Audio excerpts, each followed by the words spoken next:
So this is a very long story.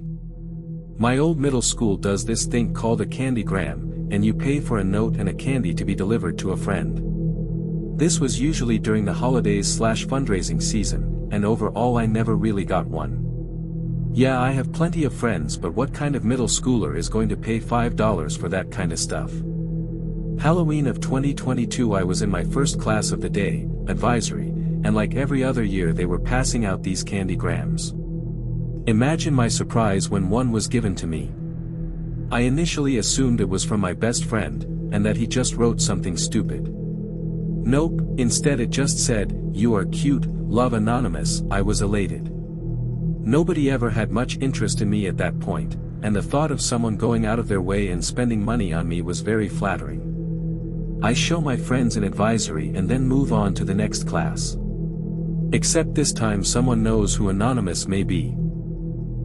They say this girl in their advisory has a massive crush on me, but they won't tell me who. After a bunch of guessing I settle on one person. Her name is Trisha, and she is a friend of a friend. Up to that point I had only talked to her once during a gym period, and I had to be reminded of what she even looked like. The day goes on and we have a Halloween assembly, everything is normal. On my way out of the gym I look behind me to see if any of my friends are nearby, and lo and behold Trisha is standing behind me. The reason I remember this so vividly is because she slipped on a purge mask as soon as we made eye contact. I sound like a bad horror author, but I shit you not, that is what happened. Needless to say I ran away and did some legendary trick or treating that night. The next day I opened my locker to a pink folded up piece of construction paper. It is a poem, "Roses are red, violets are blue, you are for me, and I love you. Secret lover." I'm looking at it as I type this right now. I run over to my friend and we are both bent over laughing, because what the hell. The next weeks I have about 2 notes in my locker every day, but here are the worst. "I watch you at your house because I can just imagine how our house would look like when we are married, love." What? "Your feet probably smell amazing, love," from the watcher, she's never even been near my feet. "You smell nice, never been within 10 feet of this girl." "Hi love, it's me, I love you, have a nice day, love." Stalker, why would you call yourself stalker? I apologize for the creepy ones, she knows she was doing something weird. "I'm sorry baby boy, I just love you so much and need to be with you." Stalker, I'm a girl, always have been.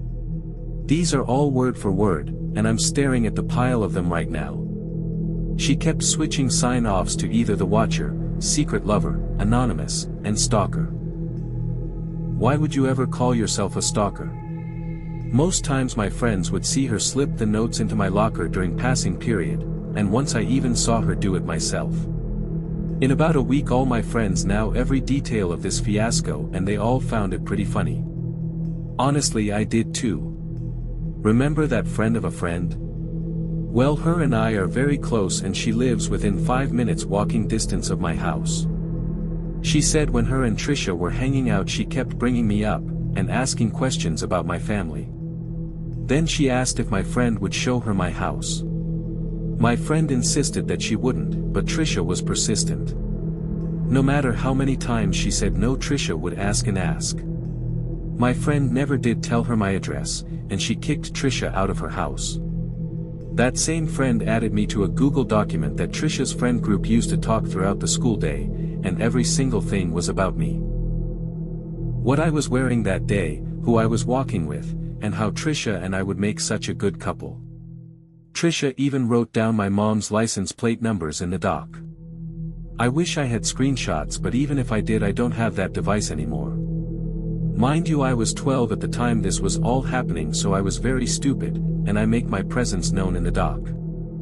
I don't exactly remember what I said, but it was something along the lines of what the hell.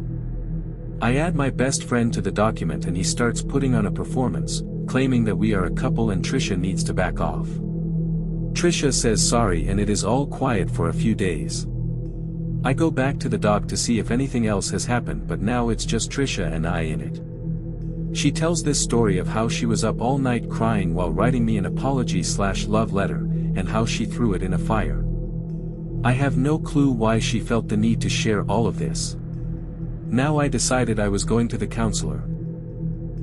I'm sad to admit that up to that point I thought it was all really entertaining, but something about her burning things fucked with me. After I tell this whole tale to the counselor, Trisha gets pulled out of class. But guess what, they didn't delete the document. I'm still baffled that all she got was a reprimand but was still left with a way to contact me.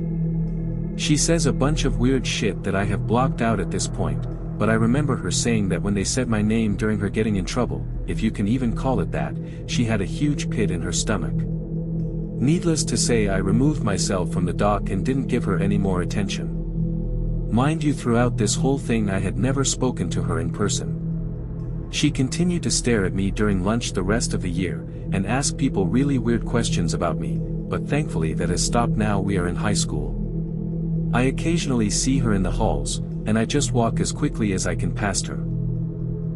Trisha, let's not meet.